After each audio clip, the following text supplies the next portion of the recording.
Hi, welcome back to Quilting with Lori. My name is Lori Dickman, and today I have another great Scrappy block to bring to you. This is part of my 52-week series of Scrappy blocks every Monday, so I hope you're enjoying them. The block that I'm going to be sharing with you today is called Indian Summer. Here in Illinois, we had a little bit of snow last week, and now we're back to 70-degree weather, so I thought it was an appropriate block for us to work on. It's also quite a simple block. You're only going to be using 6.5-inch squares and 4.5-inch squares from your scrap stash. So let's get started and see how this fun block is put together.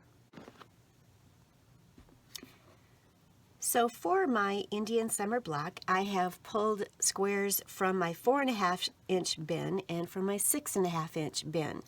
And I simply went in here and grabbed what I needed.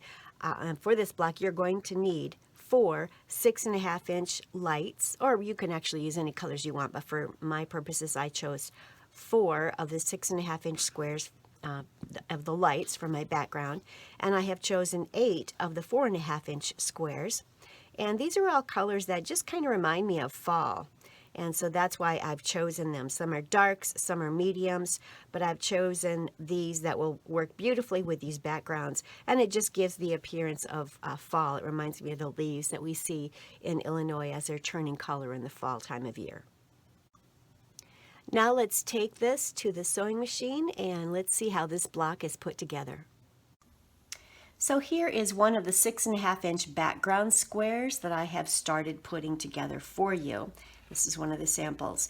So I've taken the 6.5-inch background square, laid it on my table.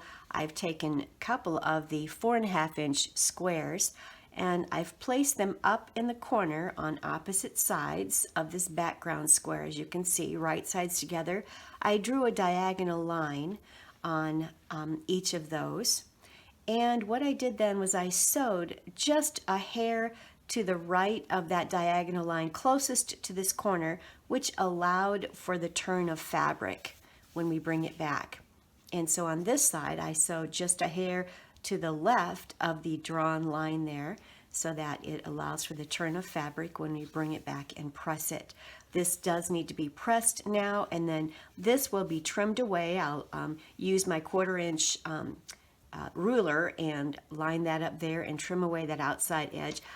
You can actually go ahead and sew these right away, and you'll be creating an additional half square triangle that you can use for another project. So I would recommend doing that and having that ready to go for another project. I'll do the same on this side, and we'll do that with all 4 of the blocks using the 4.5-inch squares on each of them. So let me show you how I'm doing that.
Now that all 4 of my background blocks have been sewn, I am going to take them over to the ironing board and press these out here, and then I'll come back and do the trimming. I'll be right back. All right, so I have them all pressed to the outside, And what I'm going to do at this point is take my, these are called add a quarter ruler, and you'll notice, if you can see, there is a little lip right there where this 1/4 of an inch area can butt right up to the seam allowance. So I have butted it right up to that seam allowance there, and I am going to trim away the excess, which allows for the 1/4 of an inch seam allowance to remain. And then what you can do with these is very carefully go in, because this is on the bias, but you can go in and sew a 1/4 inch seam allowance and retain these pieces here as additional half square triangles for another project. You'd want to square them up to the size that's most convenient for whatever project you're working on. But I will definitely save those. Let me go ahead and do the other side here. Again, I'm just going to butt up the little ledge there in that ruler with the seam allowance, and here we have an additional half square triangle that I can save and use. And then what I'm going to have to do with each and every one of these is square them up to 6.5 inches. And I just have an 8.5 inch ruler here right now, but I am going to square this up to 6.5 inches.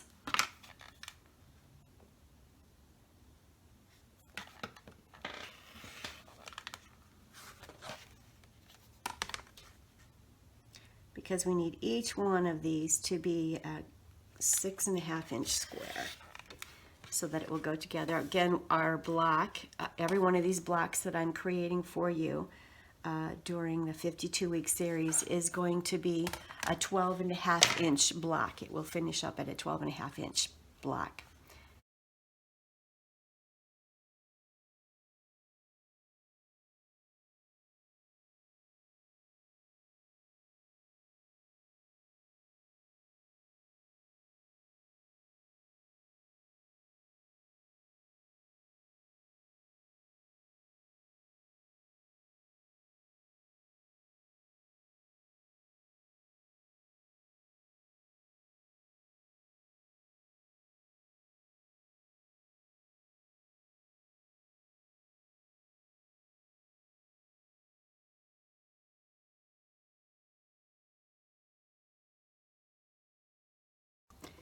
So now comes the fun part. This is really a great block to use up a lot of 4.5 and 6.5 inch squares if you have those in your stash. But this is how this would be the normal layout for the Indian Summer or Indian Hatchet block. But as you can see, there is so much that you can do with this. You can simply turn blocks and create a variety of other fun blocks, and just keep having fun turning things, twisting. You can turn all of these squares to the outside. I don't want that color there. Let's see, how about this color there? Look at that. So there's another one. There's just a variety of ways that you can actually lay out a quilt using this particular block.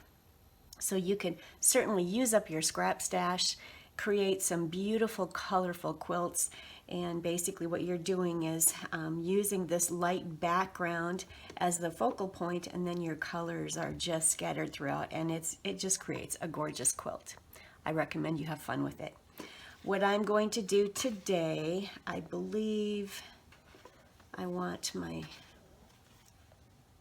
browns there. I think I'm going to lay mine out like this. I'm kind of looking at the colors and how I want to lay it out. I think this is how I'm going to lay it out. So this would be the actual Indian Summer or Indian Hatchet layout for this particular block, and I'm going to go ahead and use that and sew it together. I'm simply going to flip this over here, flip this over here, and then sew them together. I'll do that and I'll be right back.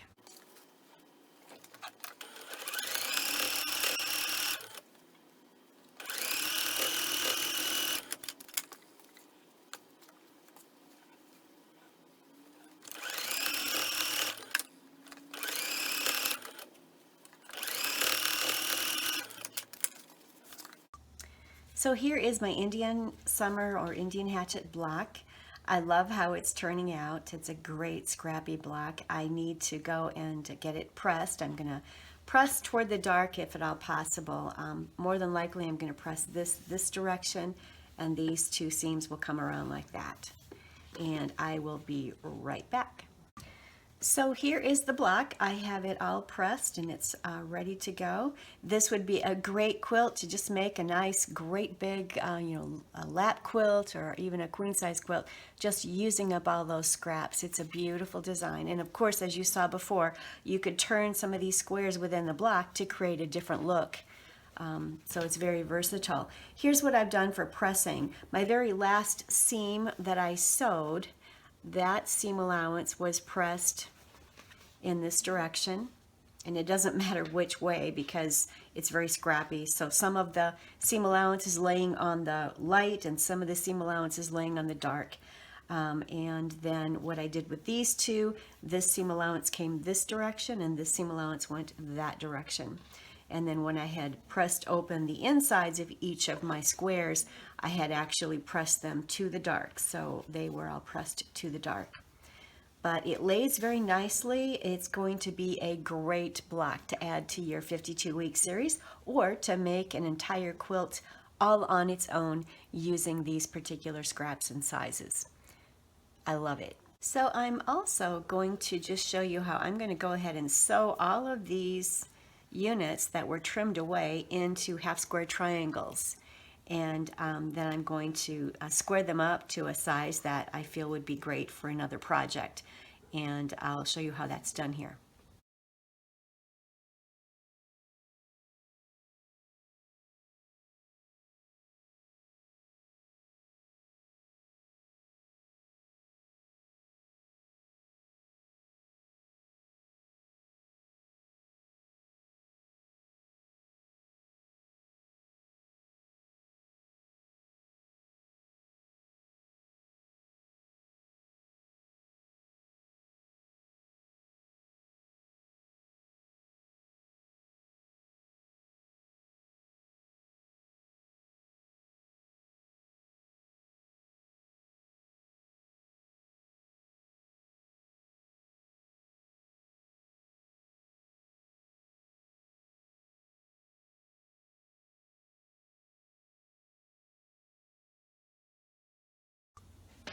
So I've just trimmed up all of the half square triangles that I created from the leftover pieces that we cut away when we were putting the block together. And I was able to trim them up to 3.5 inch squares, which is a great size.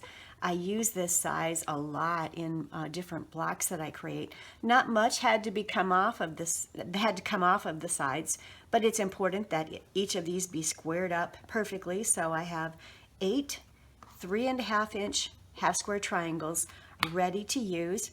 And it might be fun to incorporate all of your half square triangles into some kind of a border as you're putting together a border with the quilt that you're making.